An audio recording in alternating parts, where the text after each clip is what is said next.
Hi, I'm Buddy and I play in Less Than Jake, and you're watching and listening to Pure Grain Audio, audio, audio, audio, audio, audio, audio, audio. We don't really do much in the way of that anymore, but there was a tour a long time ago when we were still in a van, and we'd stop at a lot of truck stops and stuff like that, and they have these little like ginseng vials that like truck drivers use to like stay awake or whatever. And so one of us tried one of those at somewhere, and they were like, we're gonna take these before every show. So we'd like strip down to our underwear and then like drink this vial of ginseng right before we played. It was only one tour, and I don't know why we started doing it or why it ended up stopped. I think we just like went on the next tour and forgot about it. All of Warped Tour catering is extreme. It actually is extremely well put together. If we go back in time again though, the first time we did Warped Tour, since we're on Warped Tour now, we might as well talk about that. The catering for the first time we did it was like one of those little like bread truck size food trucks, and you still lined up like you do nowadays, like it's right outside of here. If you were here you could see that.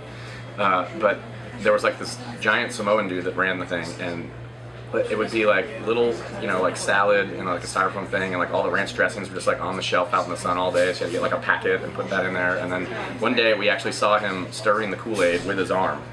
And Chris and I started calling him Armpit because he would always wear the shirts with the sleeves cut off, but it was like, I think that the sleeves didn't get cut off, they actually just got eroded from his armpit stains.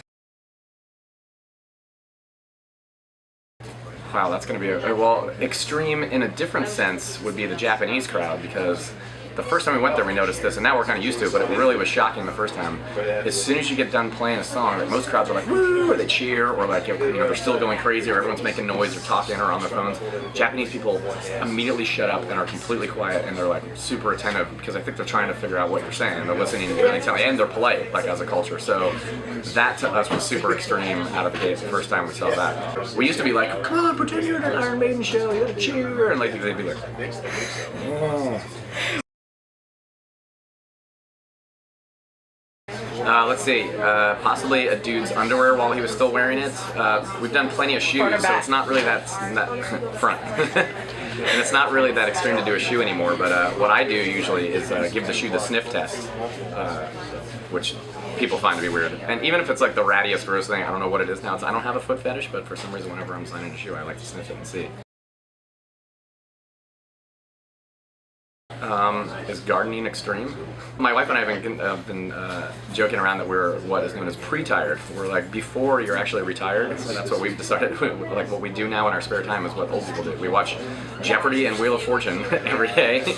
We garden and do yard work, and so I don't know, it's pretty unextreme, I guess. I used to play tennis, but now my knee is all messed up, as you can see by my knee brace that I'm not wearing.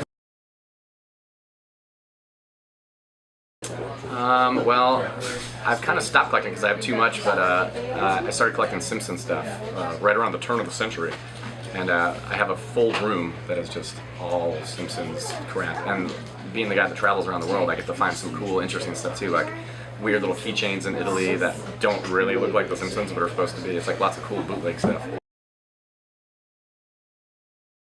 It's another Warped Tour thing. It's called the Gorge Amphitheater, and it's outside of Seattle, and it's right on the like it's overlooking this huge gorge that's on the Colorado River. I actually hiked down to the river last time. Like we'd always been there, and people were going to do it. And I was like, I've never done that, and we've been there like 5 or 6 times. So finally, I hiked down there. It's really cool because the stage is like sitting right on the edge of the gorge, so you're playing out the other way towards the the mountainside. But behind you is this like crazy drop off awesomeness. It's Grand Canyon-esque.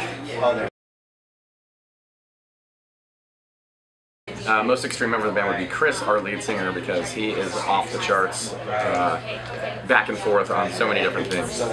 He's like the guy that likes to do everything to the extreme. He's all his eggs in one basket kind of guy, he always says. And so, like if he's drinking, he's drinking, and if he's not drinking, he's not drinking. And if so he'll come in like at 4 in the morning when he's drinking and like he thinks he fancies himself a chiropractor as well, which he's not a licensed chiropractor, as I'll tell you well. So he comes in all drunk and tries to crack my neck at like 4 in the morning.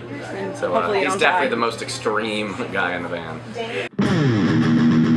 Most extreme!